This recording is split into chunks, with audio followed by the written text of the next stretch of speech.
abebembezi bagizire ngo bine kugira ibigambo bice batyo bakatungura dini yabo muri Nsika Trading Center nangwa no mwihanga ryona Ubusilamu tinda kandi ubusilamu tukahakana ngo wahakana munonga niwe yasinga nyowe kunkureba argument ningo kahakana kwaba kwinji nyowe nabaningamba nawe nimugira ngo wasinga kwenda ngo ebigambe byakubire ndugayo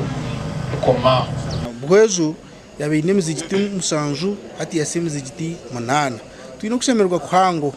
itwenka district bushenyi gureta yona ahubwo kureba ngo imizigiteji nebashe kweyongera kandi abasiramu bagumene beyongera ubwingi umuzigito engineer Moses Semwogerere ku rwo muri Kampala nuwe yabayambero kugombeka Tampabuka Abdalla from Kanungu yamusindika buwezu ngo muzekerwa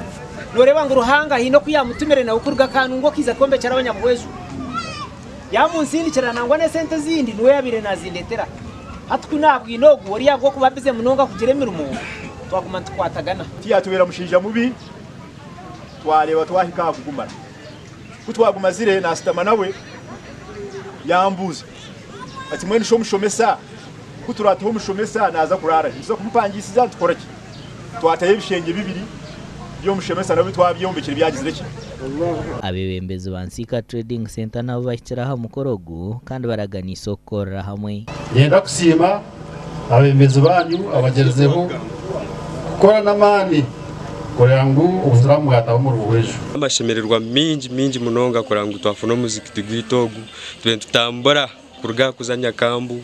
kuzabu churo kuzankashikare Destine hokusara wakati twahafuna amashemererwa nagamani nsima abantu mwena district ya Buhweze n'abasiramu barukorengo mu maganana kandi binemeza igitumunano bwa hati amakoraga gashakwa Juliet Charsima.